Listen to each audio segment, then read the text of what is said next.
Hello everyone, my name is Ingrid Escalante. This is my presentation on Hot Button Behavior Plan and Discussion.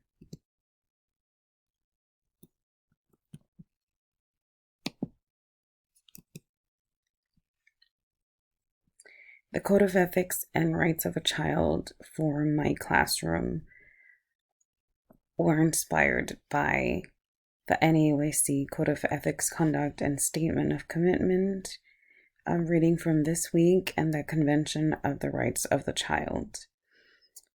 My Code of Ethics for my early childhood setting would focus on ensuring that each child and family feels welcome and respected and valued.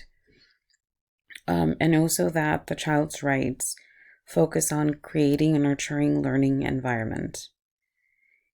The Code of Ethics and Children's Rights will aim to be supportive of children's growth and development in a non-discriminatory environment. By following these guidelines, caregivers can create a partnership with families that values the contributions of both children and families and contributes to ensuring a nurturing environment and relationships that respect and value children's rights. Some of the rights that I came up with for my center include no child should be discriminated against or mistreated because of their race, gender, abilities, family unit, social and economic status, language, or religion. The best interest of the child should always be kept in mind.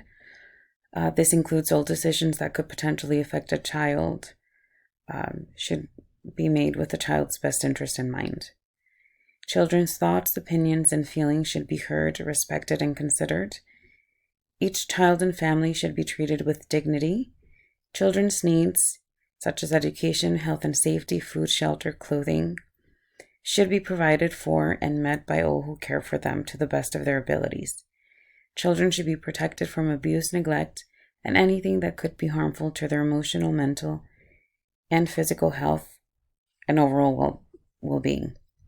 Children shall not suffer corporal punishment or any punishment that's punitive or humiliating.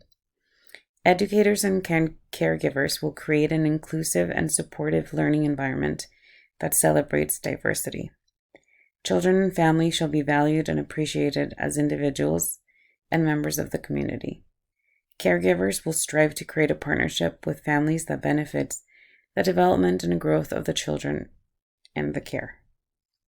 Some examples of how I would implement the Code of Ethics and Child's Rights in my setting include diversity and inclusiveness being reflected through books and classroom materials, cultural practices such as celebrating traditions and including family in those celebrations, learning resources for children and families being made accessible in different languages to minimize any language barriers that might affect the child's progress at school, and support from families.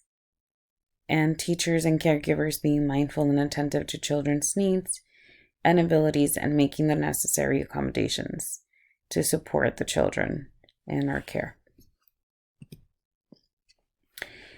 My hot buttons. I have 3 listed. Defiance, excessive whining or crying for no apparent reason, disruptive behaviors during activities. How these behaviors make me feel: defiance, frustrated at times. The excessive whining, crying for no apparent reason makes me feel helpless.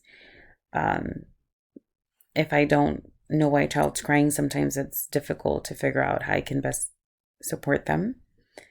The disruptive behavior during activities sometimes makes me feel tired because it's constantly repeating the same directions or sounding like a broken record, trying to redirect children. How I respond to each behavior and react towards the child. For the defiance, I try to keep my composure and remind myself that children are still learning to identify and vocalize their feelings, which is why a lot of the time where defiance stems from. I try to find out what the child needs, or depending on what it is that they're being defiant about, trying to give them different options or choices.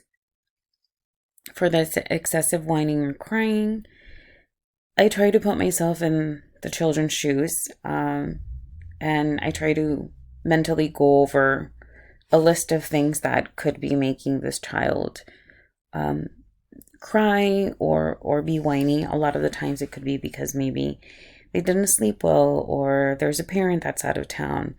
That definitely helps me be more patient. For the disruptive behaviors, I do try to take a couple of breaths and try to be mindful of my tone of voice and the choice of words when responding or redirecting to children, especially if I'm repeating myself a lot. I try not to sound short, and I try to use positive redirection. How the behaviors and my response impact the relationship with the child. Definitely understanding where the defiance stems from helps me be more patient with the child, and also trying to meet them halfway, trying to meet them where they are. Giving them those choices helps children be more receptive to what I'm saying and helps them be more cooperative as well, eliminating a power struggle.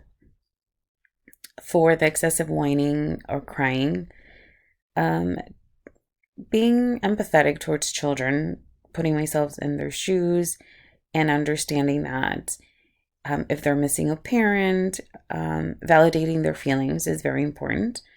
And this usually helps children calm down if they feel that I'm being caring and nurturing towards them and comforting them in their time of need.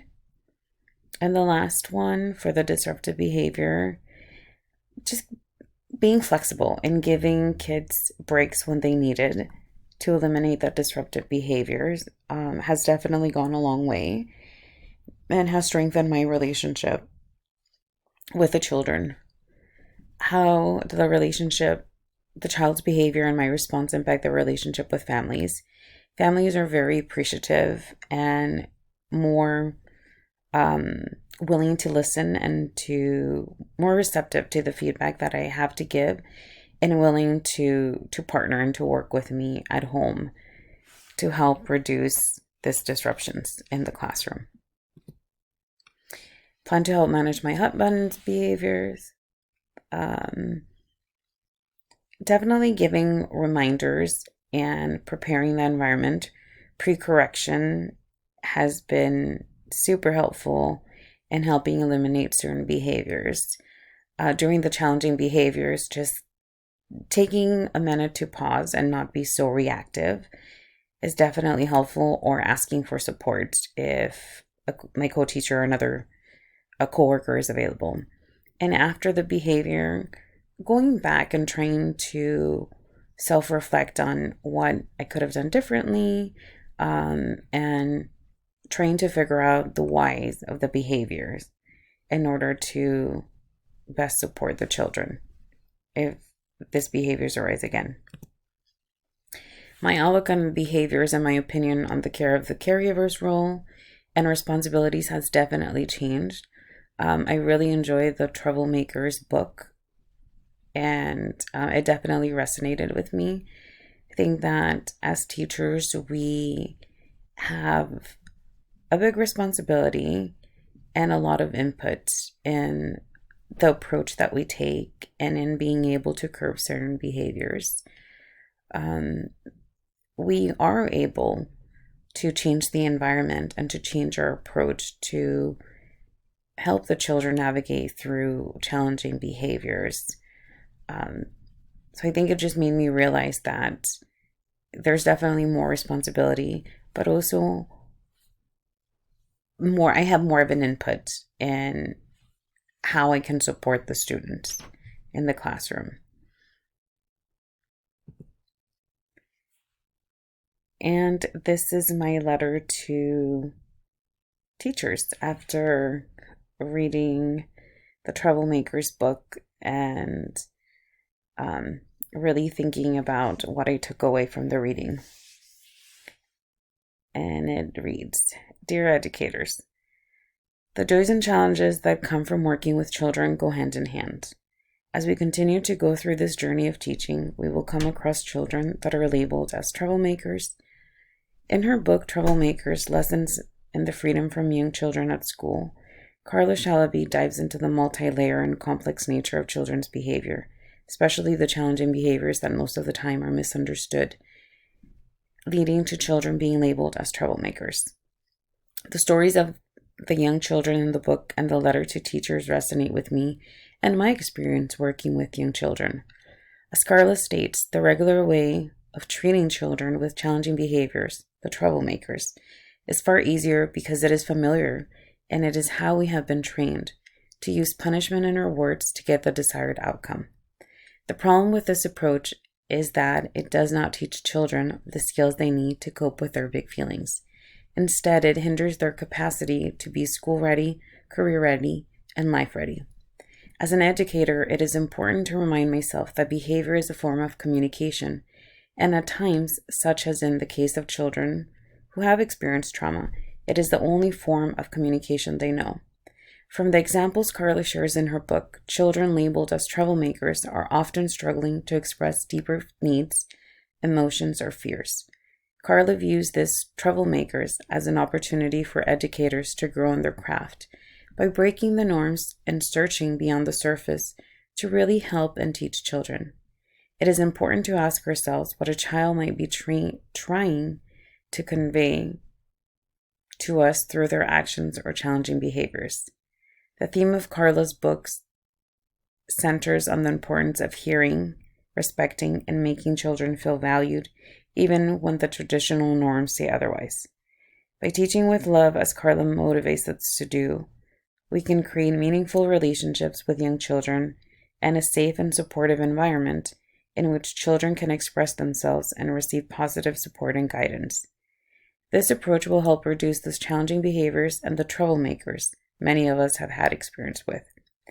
My approach to troublemakers is rooted in empathy. All children, regardless of their behavior, deserve someone who will take an interest in them, in their story, and who is willing to step away from the traditional disciplinary approach and instead tailors the approach and environment to meet the needs of the child, instead of trying to change the child to fit the norms. As I continue to navigate through the journey of teaching, I look forward to learning from fellow educators to support my growth as a person and as an educator. Thank you for your commitment to the children in our care.